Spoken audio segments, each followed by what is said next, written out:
WWE Survivor Series War Games San Diego. Guys, there was some things I liked, and there was some things I really didn't like. We're going to get into all of that today on Tap Out Talk. There was a mystery. There was a Survivor Series Classic mystery that did happen at the end of War Games. A hooded mystery man appearing and changing the fate of War Games itself. Who was that mystery man? Was it the AEW effect?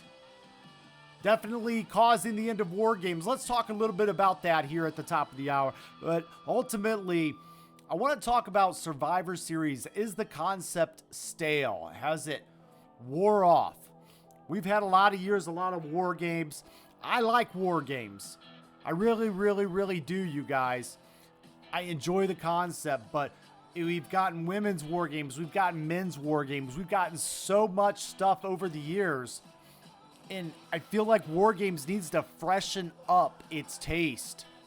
Every year it's the same old thing, and I really need a little bit of variety in my War Games.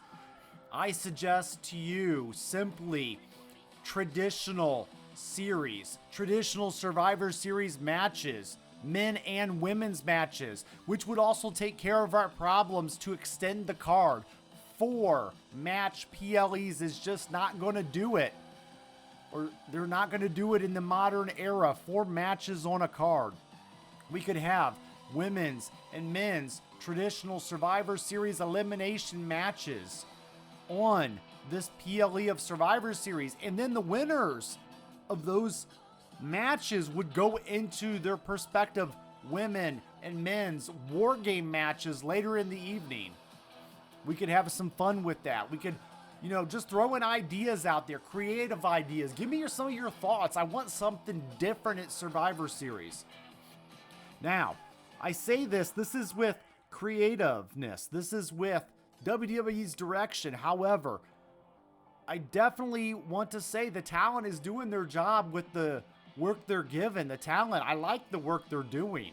I like what they're doing in the ring. I like, it is fun and exciting matches with what they're given, but I want a little bit more. I want a little bit of excitement for you and I when I turn on my TV, and I want to be able to feel wrestling again. I don't want to navigate commercials. I don't want to navigate, there's only the suspension of my disbelief that I can do so much. But ultimately, let's talk a little bit about what happened and unfolded tonight. We got a lot of commercials that unfolded, right? We know that's always getting out of hand in this modern era. The show runs in, they pack everybody in the jammed house, and then they, sell them a bunch of shirts. They sit them in their seats, and they rush them through the product. I'm sorry, I don't mean to come off bitter, you guys. But I do want to get into tonight's main event, right? There's a lot of scenarios that was going out. Was CM Punk going to turn on his teammates and join Paul Heyman in the Vision? Or was it going to be one of the Usos formerly under Paul Heyman in the Bloodline? Or would it could have been Roman Reigns? That was another theory. But somebody was going to turn, and this heel team was going to win. I was very sure about that, because the heel team was definitely meant to win this match of War Games in the main event, due to the fact that, there's no titles on the line. This is a very good match for the heels to win. We'll learn to get, CM Punk actually not turning and taking a pin in this main event, creating a story of a mystery man showing up. But that's the thing. WWE played it very safe with a mystery man. And now you guys are all talking about who that mystery man could be. And boy, do I have some interesting thoughts for you guys. We're going to get into that with a little bit of the AEW effect and a couple theories and ideas on that. Guys, I'm Bryan the Hype Ballard, your host here on Tap Out Talk. Where have you been? I miss you guys. Where have I been? I've been dealing with a lot of stuff lately, but man, I still do like wrestling, and I still like doing this for everyone. But man, I miss you guys. And let's go ahead and get into the women's War Game matchup. We got AJ Lee, Alexa Bliss, Charlotte Flair, Io Sky, and Rhea Ripley versus Becky Lynch, the Kabuki Warriors, Lash Legend, and Nia Jax in the traditional War Games female matchup. Charlotte Flair and Asuka start the matchup. We start that out we get a little bit of collar elbow struggling around the ring. Asuka getting some blows in, smashing Flair's face. The turnbuckles, tries, get a little bit of cage. Charlotte blocks, a little back and forth. These two do have some history with each other, so it was kind of fun to see that kind of revisited a little bit. We get a lot of little back and forth. I will say the women did crush it here this evening. I enjoyed their women's War Game match. Thought I had a lot of fun. Very busy. I like an addition that they did this year with not having the shark cages at the War Games match. I thought, that was nice just to have a traditional entrance for them running down when it was time for them to come up. And I did enjoy that in these War Games matches this evening.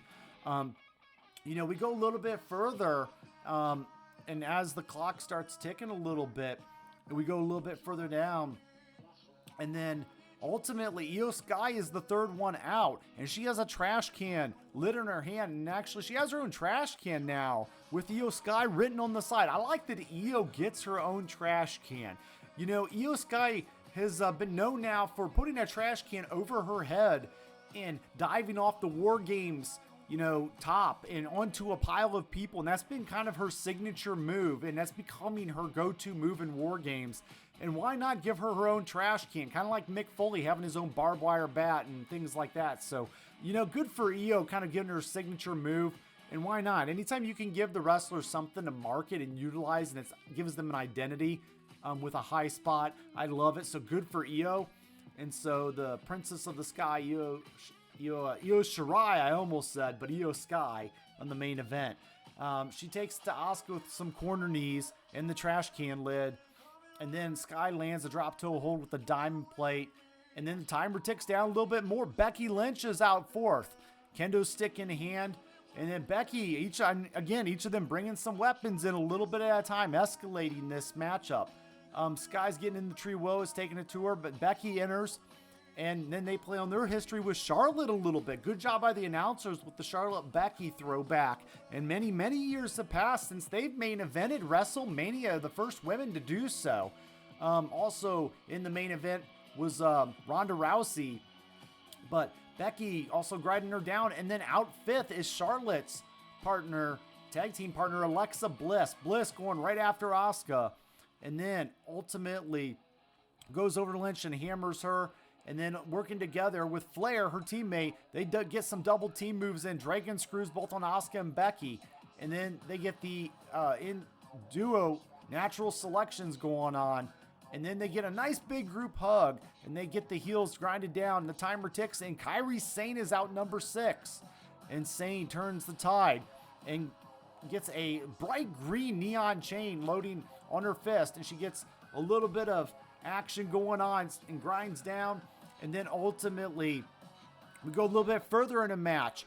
The person I thought would be out last gets out. Number 7 is AJ Lee to a huge crowd pop. And it was the right move about this point, just to get the crowd jumped back up in action. Becky gets a little bit freaked out and tries to hold the door closed, avoiding AJ Lee with their history in their tag match with CM Punk and Seth Rollins, her husbands, involved respectively. AJ says, heck with that, and she climbs the cage, gets inside, fends off the Kabuki Warriors with kicks and a diving crossbody, stalks Lynch. She's running all over the ring, playing the cowardly heel. She eventually gets caught in the corner, and then Becky throws Becky into the cage wall, and then ultimately AJ hits her with an elbow, and they're brawling the counter as time clocking down, and Nia Jax is out at number 8. Jack hits the ring with a hip attack and basically goes up. Timer's ticking down again, and Rhea Ripley comes out at number 9 with her protective mask on. And ultimately kind of looks very like Wyatt family-ish type mask on. Or something from a, medieval Assassin's Creed style game. But Rhea Ripley, basically showing the dominant powerhouse that she is, definitely takes everyone out. And then ultimately, Asuka, Rhea Ripley, she basically, after taking everyone out, Io Sky is at the top. She puts the trash can on over her head. AJ Lee tries to give it to her, can't quite reach, so Rhea Ripley puts AJ Lee on her shoulders so that way AJ can hand the trash can to Io Sky. And Io Sky with her signature trash can off the top rope and takes out the whole heel team of ladies. And then finally, Lash Legend is out at 10, being showcased. Legend starts tossing Sky around, drops Lee with a vicious elbow, and then throws her into the cage wall, catching crossbody from Bliss and uses weapons on Flair. And then ultimately, these girls are just kind of going around. Rhea Ripley sidesteps a kick. And then ultimately, we get a little bit of headbutts and a roundabout, and then Ripley breaks up some action. And then we get a face full of poison mist to Lash Legend ducking a face full of poison mist by Asuka. Becky rushes over. The women ultimately battling out. And then we get AJ Lee getting the Black Widow. Hitting a Black Widow on her opponent, on Becky Lynch. And Becky taps out very quickly, might I add. AJ Lee and her teammates getting the win in this women's War Game matchup. It took a good 40 minutes, almost a little over 40 minutes for this to conclude. Very fun matchup. I like the slow progression of the weapons coming into the matchup. I liked everybody getting their spots. Everybody looked strong. And I really think that, the right team took the win here. And I was very pleased with this opening matchup. We go on. We get the Intercontinental Championship matchup after a lot of commercials. And then we get an Intercontinental Championship matchup. John Cena's, I guess, last pay-per-view PLE. Unless you count Saturday night's main event. But this is going to be his final farewell pay-per-view PLE. Survivor Series, John Cena in his Intercontinental Championship freshly won against Dominic Mysterio. How you guys feel about that? How do you guys feel about John Cena's final run in his last year? From his heel turn to his 17-time World Championship to all the way now being a Grand Slam champion. From his heel turn back to face. They both get in the ring. John Cena starts with a headlock into a takeover. Mysterio gets away and distracts the referee. Roxanne Perez is out there with them. Perez trips John up, posing into the turnbuckles. Right hand Cena fights back with punches. Dominic puts boots to him in the corner. Raquel Rodriguez also there, pops up for a cheap shot while he argues with referee for a 1 and a 2. Looking for the Three Amigos, a cover for a 1 and a 2. Puts boots to John in the corner. Cena mounts back up for a comeback. Dominic Mysterio bails to the floor and hides behind Perez. And Rodriguez playing cowardly heel behind the two ladies. John turns away. Dom pushes and rushes in and cheap shots him. Posing at the steel steps, taunting the crowd. Off of the barricade, a Frankenstein countered into a powerbomb.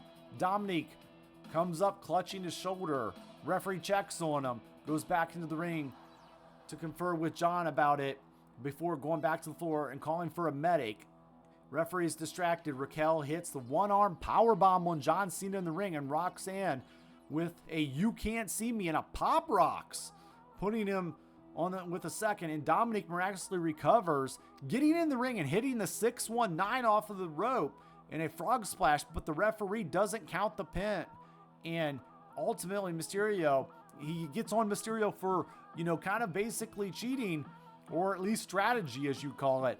And Perez and Rodriguez get on the apron and protest, and the referee ejects them from ringside. So they're out of here. Cena ducks a punch and a shoulder block, a fall forward Blue Thunder driver. You can't see me, a 5-knuckle shuffle, a fireman's carry, the 5 moves of doom as you guys call it.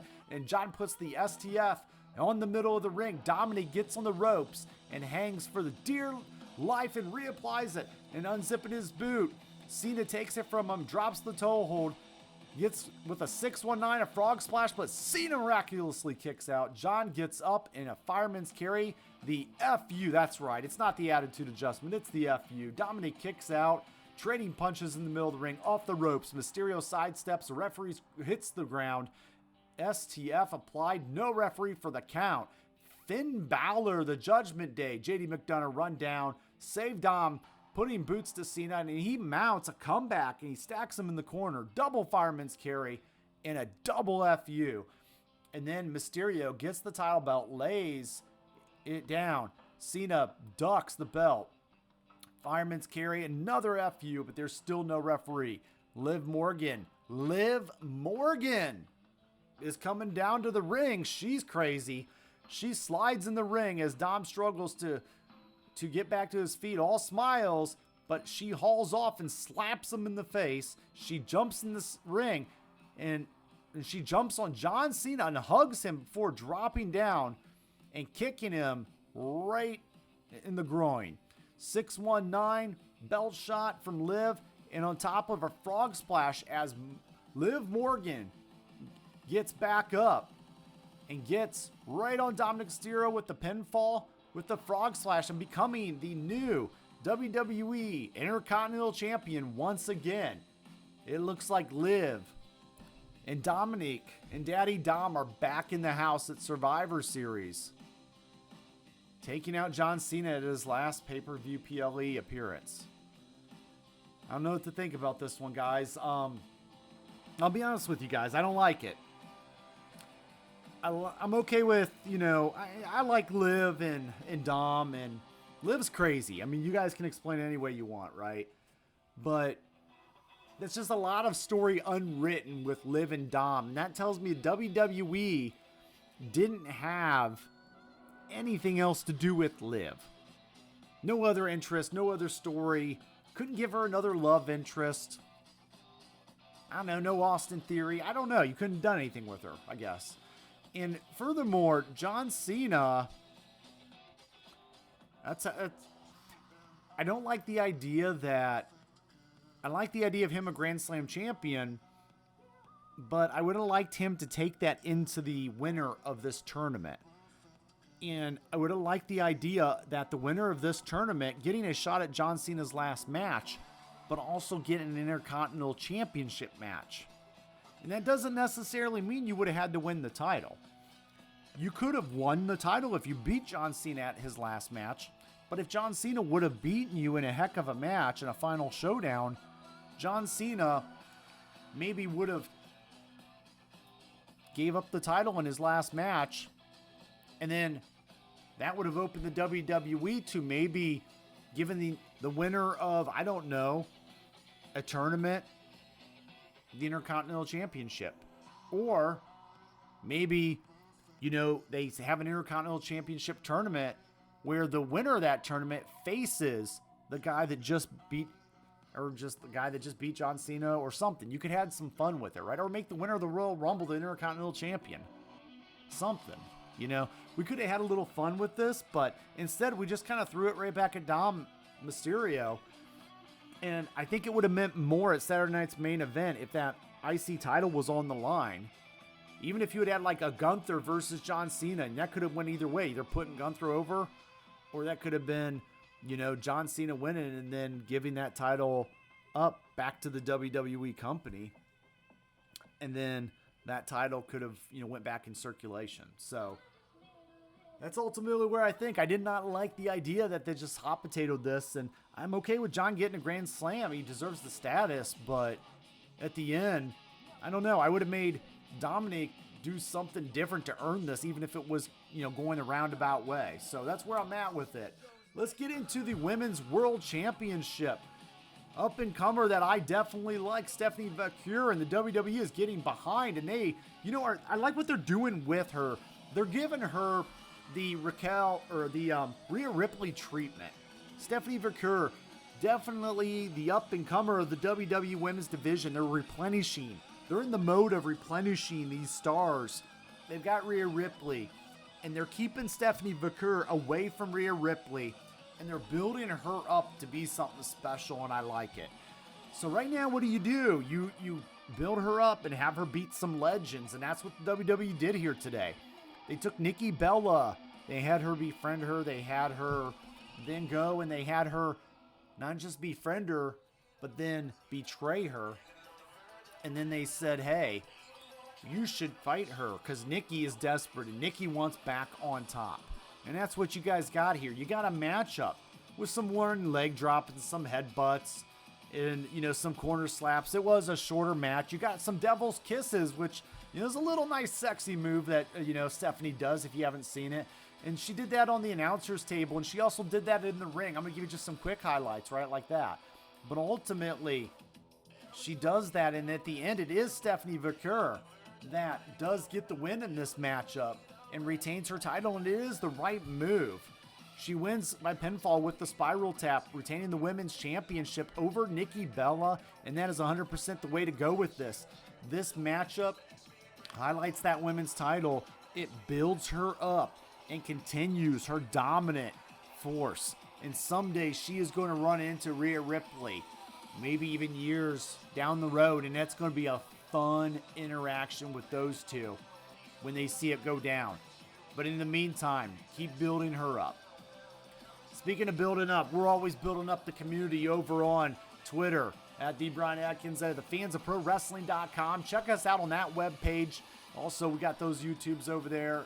Check us out. Also, let's get into the War Games matchup, the main event. Only 4 matches on this PLE tonight.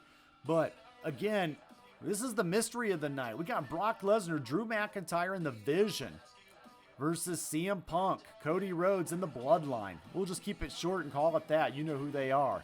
CM Punk and Braun Breaker start the matchup. I thought they would push them a little bit further out, but hey, why not? Let's get, a potential WrestleMania matchup for a world title in a preview matchup at War Games in the Cage. Let's get that going a little bit. Let's preview. We forget the Survivor Series is always meant to preview WrestleMania potential matches, and that's exactly what they did here. They started with a little collar and elbow. They, Breaker showing his force. They separate. This is an original Paul Heyman guy in CM Punk versus the next big thing in Braun Breaker, another Paul Heyman guy, right? And a lot of Paul Heyman guys in this matchup. You might as well call this Paul Heyman War Games in this one. But ultimately, they get separated. They throw each other around a little bit. And then, we go a little bit further. Braun's firing back a lot, showing a lot of dominance. And then we get CM Punk's ultimate nemesis since returning to the WWE. And what I had is the feud of the year last year in 2024 on my rankings, which was Drew McIntyre coming to the ring out at third. Punk meets McIntyre because they are bitter enemies, even fighting over a bracelet, a Lucky Charm bracelet. And they come to body blows, and Drew fires back with a front kick. He and Braun, they go back and forth, CM, and back and forth with punches. Punk gets a rising knee on Breaker. McIntyre hits a Claymore, and this is a fun little triple threat going on here, and they're just kind of fighting. Cody Rhodes is out fourth. Rhodes decides to climb his way in instead of going through the door, and then dives off the top of the cage with a crossbody on McIntyre. Grounded punches Breaker, pulls him, and Cody immediately breaks away with a Cody cutter.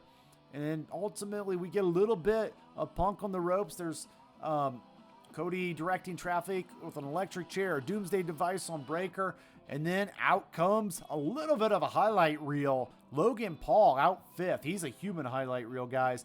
Paul gets a pair of chairs from out from under the ring, and now we get some weapons in there, ramming one into Cody's gut and dropping him with the other. And then off the ropes, a diving crossbody. And then we go a little bit of Logan Paul action, Paul and McIntyre. And Logan Paul starts talking about how he saves world champions on the post show. And that's all he did, is he saved world champions tonight. He talks about how he knocked out Floyd Mayweather and how he saves Brock Lesnar and how he saves all of these guys. So I love how Logan Paul is fit in really with this group. So then we go a little bit further into this matchup. Bronson Reed is out seventh. Reed right off the top, 747 splash on Punk. And 740 splash. Oh, Uso came in at one point in this matchup as well. I apologize. And then 740 splash on Rhodes. Cody ultimately, and then we get a body avalanche on Jimmy Uso. And then McIntyre smashing on Punk. We get a Uso slips out of a Death Valley driver, throws a super kick. And then ultimately Jey Uso is out at 8. And then the Usos are cleaning house with a super kick party. Sorry, wrong tag team.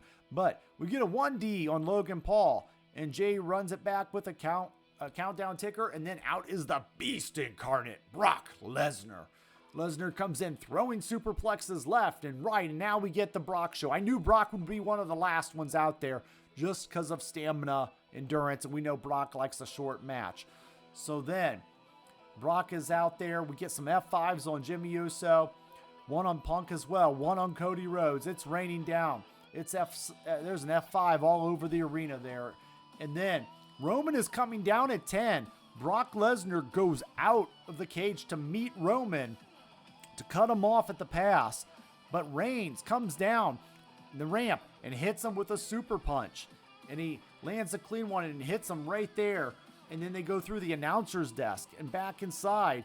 Finally, the match begins and Lesnar covers Roman, but Cody breaks it. They have to go to sleep in a crossroads and a double and covers Logan, but he breaks it. Heyman slips Logan some brass knuckles and he loads it onto his fist, but Roman spears him out of basically nowhere, and then he takes the knuckles. The original Tribal Chief loading his fist with those knuckles, and he hits Bronson Reed into the corner. Superman punch takes him out. And then so we got those knuckles and that Superman punch are really cleaning house here in the ring. And then ultimately, we get a fireman's carry on Uso, and Reigns charges and spears Lesnar through a table. Jey Uso helps Roman up, and then Braun spears him. One for his trouble. We get in, and then CM Punk and Braun Breaker are staring him down. And then basement, we get a super kick and a blackout, and then a mystery man appears right out of the ring. We get a mystery man appearing, and he, without revealing himself, he climbs over the ring. And Breaker, ultimately, Braun Breaker just looks at him. And so basically then, the mystery man just stares down. And the mystery man then looks and does a Seth Rollins style curb stomp. Boom! Right on CM Punk, allowing Braun Breaker to pin CM Punk. The mystery man doesn't reveal himself, allowing Brock Lesnar, Drew McIntyre, and The Vision to win War Games. The mystery man leaves, and we have no idea who this guy is. The WWE wants you to think it's CM Punk. They want you to believe it's CM Punk. They want you to say, or not CM Punk, excuse me. They want you to believe it's Seth Rollins. They want you to think that. And then they want you to, they can have it be Seth Rollins. There's a lot of directions and misdirections with this angle, you guys. They want you to believe that the mystery man is going to be Seth Rollins with the curb stomp. But I'm here to tell you, and then they also tried to throw a red herring by saying they can't be Seth Rollins because he is having surgery, shoulder surgery. In storyline purposes, they kicked him out of the Vision, so that doesn't make sense, right? Why would he attack CM Punk? Also, I want to point you guys out to the fact that, you know, CM Punk has been involved in mysterious Survivor Series appearances before, and let's go ahead and get into that. And guys, let's get into our final thoughts. So the final thoughts on the War Games match. I want you guys to remember CM Punk and Survivor Series have a little bit of history. CM Punk and Survivor Series was the debut of The Shield, which was a Seth Rollins faction. A mysterious faction that was originally meant to be the guidance of CM Punk, which, you know, kind of is a little interesting that they attacked CM Punk, or that they actually was meant to attack to do CM Punk's bidding when they debuted, and it was a Paul Heyman thing, and now this mysterious hooded figure all dressed in black attacks CM Punk with a Seth Rollins type move. Also, I want you guys to understand this could also be a lot of different things. Who would have a reason to be mad at CM Punk that was not in this matchup? Another Paul Heyman guy. Well, Paul Heyman has a long reach in the wrestling industry. None other than an ECW original, and that would be none other than Chris Jericho. Chris Jericho has been said and rumored to come back to the WWE, and the WWE is said to pitch a very intriguing retirement tour, very much like John Cena. And this is where the WWE is going to be going in their upcoming corporate years with TKO, making money by cashing in on retirement years that guarantee filled seats. It worked with John Cena, so why not get Chris Jericho on a retirement tour in 2026? So we pitch an idea. Now, since Jericho's contract with AEW is up in December of 2025, we're not quite at December yet, and we can't just have Chris Jericho show up at Survivor Series War Games in November 2025. But what we can do is we can have a mystery man show up and not reveal who that mystery man is, but it could be a Paul Heyman kind of guy that he knows and interfere. And it was a guy that did screw over AEW and another guy in a promotion that did kind of make it hard on him for his last couple years there. And so he could just debut, and they could say it was Chris Jericho all along without actually showing him. And it could have been somebody else under that mask until it's actually legal for him to reveal himself. And I think the WWE could easily pull that off without any legal issues. So remember, it also does go with Survivor Series history of who ran over Stone Cold and all these different attackers, so they can play out this story a little bit ultimately to allow Jericho or somebody to reveal to be the attacker. Also, I want you guys to know that if they can't make a deal to get Jericho back in the fold, the WWE has the ultimate exit angle with this. They could easily debut a new member into the Vision, and that could be Austin Theory. Everybody's kind of guessing that it's Austin Theory, right? And there is a theory out there that says the WWE didn't make the reveal tonight because maybe it just wasn't a big enough name to make it a reveal at Survivor Series. And that's perfectly understandable to think that too. But I just think that they want to, give it some time to allow it to be debuted at the appropriate time. And so I don't think we're going to get this until December. And then we'll actually find out who this attacker is a little bit closer, maybe towards the beginning of the year. So stay tuned, folks. But Survivor Series War Games, it did give us a little bit of intrigue. Here's my final thoughts. I did not like the 4-match PLE, format. I feel like we can get 8 matches into a PLE minimum. I feel 8 to 10 is the sweet spot, maybe even 11 if a pre-show or 12. But 8 to 10 is very acceptable, and we could add a traditional Survivor Series match in there just to give us a little more there. I did like the masked attacker. That's just classic wrestling tropes, and I think we all have a good time when we can talk about what it is and play whodunit. So I do think that's always an enjoyable part. And, I am always interested in your guys' thoughts and ideas. Did you like the matches? I didn't like the John Cena take either. I think it kind of dims down going into his final match.